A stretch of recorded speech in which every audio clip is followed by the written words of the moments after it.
Viceroy के बारे में पढ़ेंगे।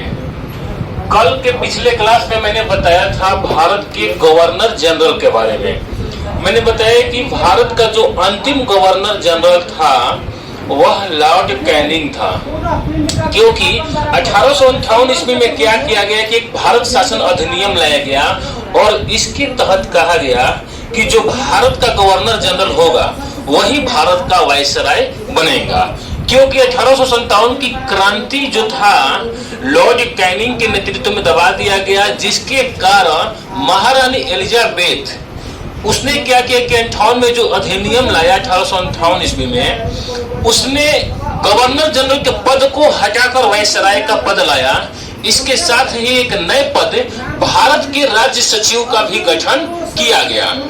अब उसमें क्या होगी, कैनिंग के कुछ महत्वपूर्ण कार्य मैंने बताया था कि लॉर्ड कैनिंग के समय में ही क्या किया गया था कि मुगल साम्राज्य के पद को समाप्त किया गया। इसके बाद लॉर्ड कैनिंग के शासन में ही 1857 की क्रांति हुई और लॉर्ड कैनिंग ने क्या किया था कि व्यापक सिद्धांत को समाप्त किया था। अब उसके आगे के भारत के वायसराय को पढ़ेंगे। अगला वायसराय आते हैं लॉर्ड मेयो, जिनका कार्यकाल 1869 से लेकर 72 ईस्वी में होता है। लॉर्ड मेयो में जितना कार्य महत्वपूर्ण होता है 1872 ईस्वी में किया जाता है, जिसमें पहला कार्य 1872 ईस्वी में लॉर्ड मेयो ने मेयो कॉलेज की स्थापना कोलकाता में करते हैं। तो ये क्वेश्चन पूछता है कि लॉर्ड मेयो ने कोलकाता में जो मेयो कॉलेज की स्थापना कब किया, तो 1872 ईस्वी में। इसके बाद 1872 ईस्वी में लॉर्ड मेयो के नेतृत्व में ही कृषि विभाग की स्थापना किया जाता है। इसके बाद लॉर्ड मेयो एकमात्र ऐसा भारत का वायसराय था जिसकी हत्या चाकू मारकर कर दिया गया। यह अंडमान और निकोबार में जो सेलुलर जेल था वहां पर कैदियों का निरीक्षण करने गया था। इस दौरान पोर्ट ब्लेयर में जब पहुंचा तो एक अली अफरीदी जो कि अफगानिस्तानी था, लॉर्ड मेयो की हत्या पोर्ट ब्लेयर में कर दिया जाता है। यहीं पर क्वेश्चन पूछता है कि भारत के किस गवर्नर या वायसराय की हत्या चाकू घोंपकर पोर्ट ब्लेयर में किया गया, तो लॉर्ड मेयो। क्लियर। अगला आते हैं लॉर्ड लिटन। स्वभाव के थे और अपने किसी भी कार्य को एक्टिव रूप से कर देते थे। साहित्य में इसका बहुत ज्यादा रुचि था, जिसके कारण साहित्य में रुचि होने के कारण इसे ओवन मेरिडेट के संज्ञा दिया गया। तो ओवन मेरिडेट जो किस गवर्नर को जाना जाता है, तो लॉर्ड लिटन को। लिटन ने क्या किया कि रिचर्ड अस्ट्रेची की अध्यक्षता में भारत में अकाल आयोग का गठन किया गया। इसके बाद लिटन का सबसे नकारात्मक जो कार्य होता है 1878 ईस्वी में वर्नाक्यूलर प्रेस एक्ट लाया जाता है। वर्नाक्यूलर प्रेस एक्ट किसने लाया, तो लॉर्ड लिटन ने। और क्यों लाया, क्योंकि प्रेस पर कठोर प्रतिबंध लगाने के लिए। जब इसने प्रेस पर कठोर प्रतिबंध लगा दिया गया तो उस समय एक पायनियर नामक अखबार था जिसने वर्नाक्यूलर प्रेस एक्ट 1878 का क्या किया, समर्थन किया। तो यह क्वेश्चन पूछता है कि वर्नाक्यूलर प्रेस 1878 किसने लाया, लॉर्ड लिटन ने लगाया। और किस अखबार ने इस एक्ट का समर्थन किया, तो पायनियर नामक अखबार ने। इसके बाद 1878 ईस्वी में इसने भारतीय शस्त्र अधिनियम लाया और कहा गया कि कोई भी व्यक्ति अगर हथियार रखना चाहता है या हथियार की व्यापार करना चाहता है, खरीद बिक्री करना चाहता है, तो उसे लाइसेंस रखना अनिवार्य होगा, जो कि अभी तक चला आ रहा है। तो आपको हथियार रखना होगा AK-47, तो आपको क्या होगा कि हथियार के लिए लाइसेंस अनिवार्य रखा गया है। अच्छा, जो कार्य निगेटिव कार्य लिटन ने किया, इसके कार्य को हटाने का कार्य करता है अगला गवर्नर रिपन। दो क्वेश्चन लिटन और रिपन से क्वेश्चन हमेशा पूछता है। तो लॉर्ड रिपन का कार्यकाल 1880 से 84 है। इसने क्या किया कि 1882 ईस्वी में वर्नाक्यूलर प्रेस 1878 को हटाया गया, यानी कि वर्नाक्यूलर प्रेस एक्ट लाया किसने, लॉर्ड लिटन ने। और इसको हटाया किसने, तो लॉर्ड रिपन ने। अच्छा, 1882 ईस्वी में इसने क्या किया, स्थानीय स्वशासन की व्यवस्था किया। और स्थानीय स्वशासन किसे कहा जाता है? तो नगरपालिका और ग्राम पंचायत को स्थानीय स्वशासन कहा जाता है। इसीलिए लॉर्ड रिपन को स्थानीय स्वशासन का जनक भी कहा जाता है। तो एगो यहाँ पर पॉजिटिव मैंने एक नंबर याद रखना है कि स्थानीय स्वशासन का जनक किसे कहा जाता है? Lord Ripon. और भारत में पहली बार ग्राम पंचायत या नगर पालिका किसने लाया, यानी स्थानीय स्वशासन किसने लगाया? तो लॉर्ड रिपन ने। और इसी के तहत इसने मद्रास को पहली बार नगर निगम की स्थापना किया गया मद्रास में। इसके बाद इसमें 1881 ईस्वी में लॉर्ड रिपन ने प्रथम कारखाना अधिनियम लाया। और इस अधिनियम में कहा गया कि 9 से 14 वर्ष के बालक जो कारखाना में कार्य कर रहे हैं उनसे 6 घंटे से ज्यादा कार्य नहीं कराया जाएगा। अगर कोई कंपनी ज्यादा इस पे कार्य करा रही है किसी बच्चे से जो कि अभी बाल्यावस्था में है या किशोरावस्था में है, तो उसके कंपनी का जो रजिस्ट्रेशन है, लाइसेंस, उसको रद्द कर दिया जाएगा। तो कारखाना अधिनियम पहली बार किसने लाया? लॉर्ड रिपन ने। इसी कारण इसने क्या किया? 1881 में प्रथम नियमित जनगणना शुरू किया। दो क्वेश्चन यहां से आता है, भारत में पहली बार जनगणना किसके सेशन में हुआ? तो लॉर्ड मेयो के कार्यकाल में। लॉर्ड मेयो के कार्यकाल में पहली बार जनगणना चालू हुआ। लेकिन नियमित जनगणना पूछेगा तो लॉर्ड रिपन के कार्यकाल में। अब नियमित जनगणना क्या है? तो जनगणना प्रत्येक 10 वर्ष पर होता रहता है, इसी को कहा जाता है रेगुलर या नियमित जनगणना। तो नियमित जनगणना प्रत्येक 10-10 वर्ष पर कार्य कराने का शुरू किया गया लॉर्ड रिपन के कार्यकाल में। क्लियर हो गया यहाँ पर? तक किसी को दिक्कत है? इसके उदारवादी कार्य के लिए, जैसे कारखाना अधिनियम लगाना, वर्नाक्यूलर प्रेस एक्ट हटाना, स्थानीय स्वशासन लाना, एक बढ़िया बढ़िया कार्य करने के कारण फ्लोरेंस नाइटिंगेल ने लॉर्ड रिपन को भारत की उद्धारक की संज्ञा दी। तो यह क्वेश्चन पूछता है कि लॉर्ड रिपन को भारत के उद्धारक की संज्ञा किसने दिया? तो फ्लोरेंस नाइटिंगेल ने। अगला गवर्नर आते हैं लॉर्ड कर्जन। लॉर्ड कर्जन 1904 ईस्वी में भारतीय विश्वविद्यालय अधिनियम पास करते हैं। 1904 ईस्वी में ही भारतीय पुरातत्व विभाग की स्थापना करते हैं, भारत के जो पुराने इमारत है उनकी रक्षा करने के लिए। और 1905 में ये एक पहला निगेटिव कार्य करता है भारत विद्रोही कार्य में। इसका सबसे महत्वपूर्ण कार्य आता है बंगाल का विभाजन। तो बंगाल विभाजन 1905 ईस्वी में लॉर्ड कर्जन के द्वारा कर दिया जाता है। बंगाल को पूर्वी बंगाल और पश्चिमी बंगाल में बांट दिया जाता है। और उस समय यह कहता है कि हम प्रशासनिक सुविधा के अनुसार से बंगाल को बांट रहे हैं। लेकिन इसके पहले मैंने आप लोगों को बताया था कि लॉर्ड कर्जन अपने छत पर टहल रहा था जिस बिल्डिंग में उसका आवास था, तो इसने हुगली नदी के तट पर देखा कि हिंदू और मुस्लिम दोनों जो थे रोड़ी का टीका लगाकर वंदे मातरम गाना गाते हुए चल रहे हैं। इसी को तोड़ने के लिए उसने देखा कि पूर्वी बंगाल में मुस्लिम ज्यादा रहते हैं और पश्चिमी बंगाल में हिंदू ज्यादा रहते हैं। इसी के लिए इसने डिवाइड कर दिया बंगाल को। तो सबसे महत्वपूर्ण कार्य यही इसका था जो कि भारत विद्रोही कार्य था।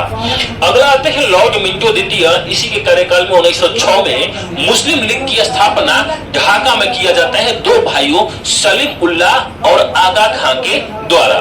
1907 में सूरत में कांग्रेस के विभाजन कर दिया जाता है गरम दल और नरम दल के रूप में। 1909 में मार्ले मिंटो सुधार अधिनियम लाया गया और इसमें कहा गया कि मुस्लिमों के लिए पृथक निर्वाचन की बात किया गया, यानी कि वोट डालो और राज करो की नीति सबसे पहले बढ़िया से किसने लगाया?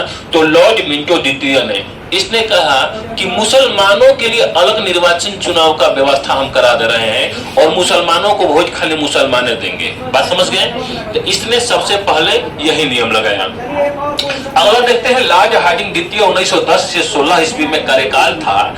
इसने क्या किया कि इसी के सेशन में ब्रिटेन के राजा जब जॉर्ज पंचम भारत घूमने आते हैं, भारत के सभी बड़े बड़े शहर घूमने आते हैं, इनके साथ इनकी पत्नी भी थी। राजा जॉर्ज पंचम के साथ इनकी महारानी एलिजाबेथ भी थी। तो उस समय कोलकाता भी घूमी, दिल्ली भी घूमी, भारत के बहुत बढ़िया बढ़िया शहर घूमी। तो उस समय जो क्या हुआ कि उनकी पत्नी को दिल्ली पसंद आ गया। तो अपने पति से बोली कि अब तक मैं जितने भारत के शहर घूमी हूँ उसमें दिल्ली सबसे महत्वपूर्ण लगा, बढ़िया लगा, अच्छा लगा। तो ये पति जॉर्ज पंचम को अच्छा लगा, बोला कि ये बात है तो अभी दिल्ली को भारत की राजधानी घोषित कर देते हैं।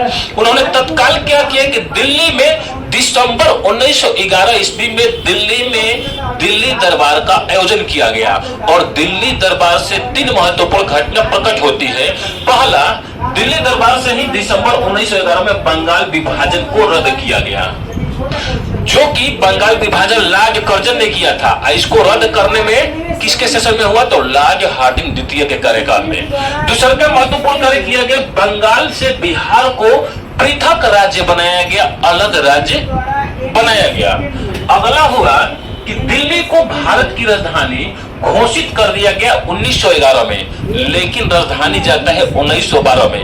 यह सेम कार्य होता है बिहार के साथ। बिहार को अलग राज्य की घोषणा 1911 में कर दिया जाता है, लेकिन अलग राज्य बनता है 12 में। बात समझ गए? अगला है लॉर्ड चेम्सफोर्ड 1916 से 21 ईस्वी में। इसी के कार्य में रॉलेट एक्ट पास हुआ। यह क्वेश्चन पूछता है कि रॉलेट एक्ट जब पास हुआ तो उस समय गवर्नर कौन था? वायसराय, तो लॉर्ड चेम्सफोर्ड। अच्छा, रॉलेट एक्ट क्या था कि किसी भी भारतीय पे संदेह होता था, शक होता था, तो बिना गवाही के उसको अरेस्ट कर लिया जाता था, किसी भी व्यक्ति को। और अरेस्ट किए गए व्यक्ति अपने समर्थन में ना कोई अपील दायर कर सकता था, ना कोई दलील दे सकता था, और ना ही कोई वकील कर सकता था।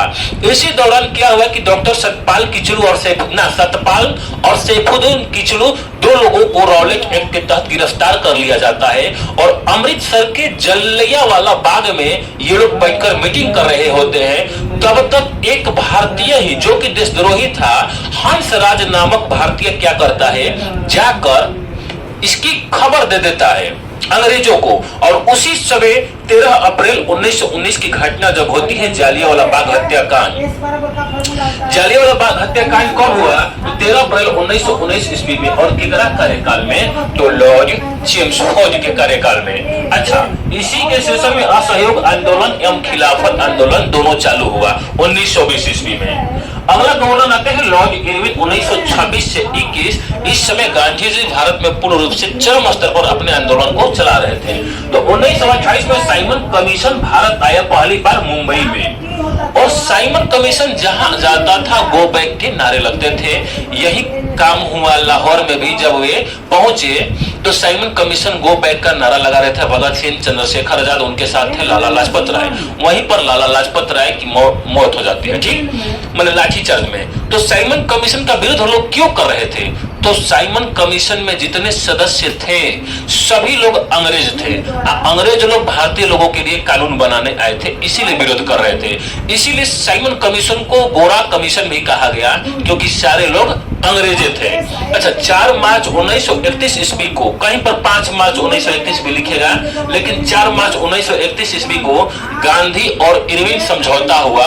और इसी समझौता के तहत गांधी जी को ब्रिटेन में दूसरे गोलमेज सम्मेलन में भाग लेने के लिए 1931 ईस्वी में भेजा गया। 3 गोलमेज सम्मेलन हुआ। 1930 में एगो हुआ, एगो 31 में और एक 32 में, सब लंदन में हुआ। तीनों गोलमेज सम्मेलन में भाग लेने वाले भारतीय नेता भीमराव अंबेडकर थे। जबकि दूसरे सम्मेलन में कांग्रेस का नेतृत्व करने के लिए गांधी जी गए, और गए तो वहां पर बात नहीं बना, जिसके कारण उन्होंने सविनय अवज्ञा आंदोलन स्टार्ट कर दिया। लेकिन ये भी सविनय अवज्ञा आंदोलन को स्थगित करा देता है इरविन। लॉर्ड लिंथगो 1936 से 43, इनके सेशन में वैश्विक कुछ महत्वपूर्ण घटनाएं होती है। जैसे द्वितीय विश्व युद्ध के समय भारत का गवर्नर कौन था? लॉर्ड लिंथगो। अच्छा, ये भी पूछता है कि द्वितीय विश्व युद्ध के समय ब्रिटेन का प्रधानमंत्री कौन था? तो विंस्टन चर्चिल उस समय ब्रिटेन का प्रधानमंत्री था। इसी के सेशन में फॉरवर्ड ब्लॉक की स्थापना सुभाष चंद्र बोस के द्वारा किया जाता है। अगला गवर्नर जो होते हैं लॉर्ड माउंटबेटन को बेसिक रूप से भारत भेजा गया था, भारत को आजाद कराने के लिए। बात समझ गए? अंग्रेज पूरी तरह से अब चारों तरफ से उब चुके थे। भारतीय लोग हमेशा अंग्रेजों को मारते थे, इसी लोग उबने के कारण इसको भेजा गया मई 1947 में भारत को, और कहा गया कि जाओ जल्दी देश को आजाद कराओ।